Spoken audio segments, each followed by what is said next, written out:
Views on UK's new Prime Minister, Keir Starmer. His party has come to power after a very long time. Does the change in the government in the UK make any difference? Will it make any difference in terms of trade, diplomatic ties, or working on anything else together? Okay, so what are my views on Keir Starmer? First of all, the Labour Party is back in power after a gap of 14, roughly 14 or so years. Um, it went out of power. It lost the last elections. The last time it was in power was in 2010.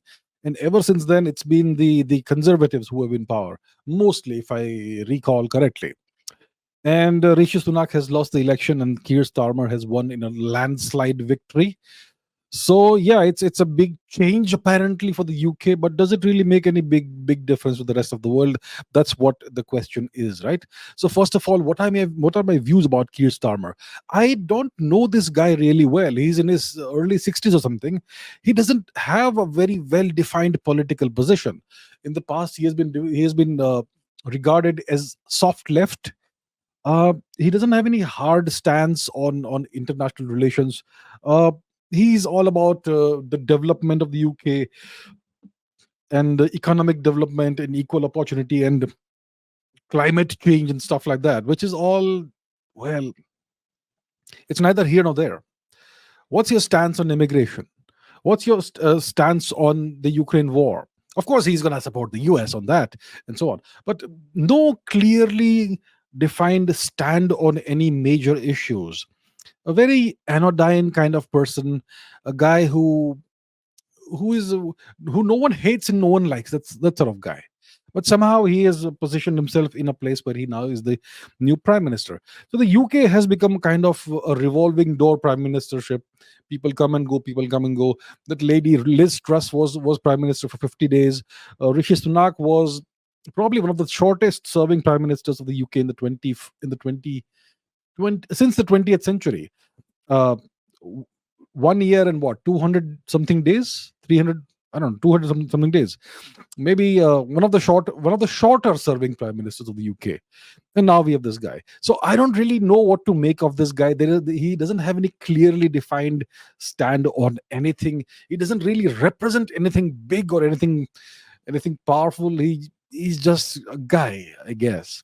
And that's the kind of guy, if you are a superpower, that's the kind of guy you want to have in power in one of your vassal states. And obviously the UK is a vassal of the US. So the revolving door prime ministership that the UK has, it kind of is reminiscent of what you have, the situation you have in Japan. In Japan also, apart from one man, Shinzo Abe, the others have just come and gone, come and gone, come and gone. It doesn't really matter who's the prime minister of Japan, because at the end of the day, their policies never change. Their policies are always whatever the US says. And the same goes for the UK. So I don't know if he'll make any significant impact on the fortunes of his nation. Certainly not on the global stage, international stage, geopolitical stage. The UK is not a major geopolitical power by any means. It is an instrument that the US uses for various purposes, and that's the only utility the UK has. The UK is a reasonably poor nation attached to London. That's what it is, and it is the you could say the victim of rampant large scale immigration that no one is doing anything about. And the UK is changing significantly, and it is headed in a certain direction. Well, I would say all the best to them. It's your business, none of mine.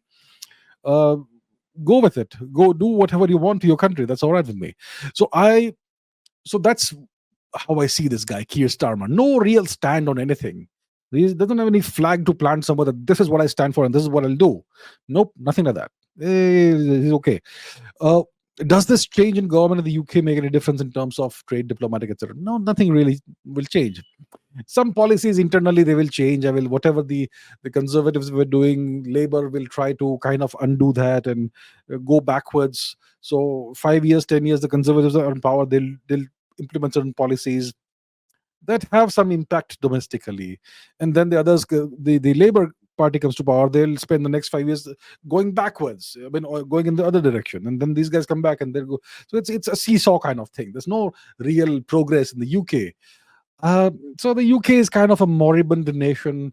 I don't know what sort of future it has long term. Um, so yeah, that's kind of how I see the UK. I don't see any big change happening in the UK with this guy and their party, his party, coming to power. If you look at it, the UK's international relations, it won't change much. It is still very much an extension of the US. The UK will continue to serve whatever purpose the US has for it, and that's how it's going to be. When it comes to India UK ties, I don't see any significant difference. The UK will continue to shelter anti India activists and separatists and Khalistani activists and all that. They'll continue to do that.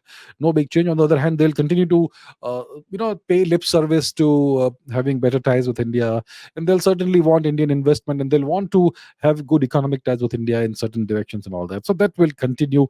I don't see any major change in any of those things, whether it is the UK's relationship with the US, with India, with the EU, with Russia, with China, or whatever else. This guy is going to make no difference whatsoever. I'm telling you this. I think he's one day into the prime ministership. Let me say this right now. I usually don't make predictions. I had once made a prediction about Liz Truss that she will achieve nothing. Unfortunately, it came true. And I'm saying this again, when it comes to this guy, Keir Starmer, he's going to make no lasting impact whatsoever. He's going to implement no significant new policies, and it's going to be just continuity. He may last longer than his predecessor, Rishi Sunak, perhaps. But just like Rishi Sunak, just like Liz Truss or whoever else, Keir Starmer is going to make no significant lasting impact on his nation or on the world. That's how I see it. Time will tell us whether I'm going to be right or wrong, but that's how I see it.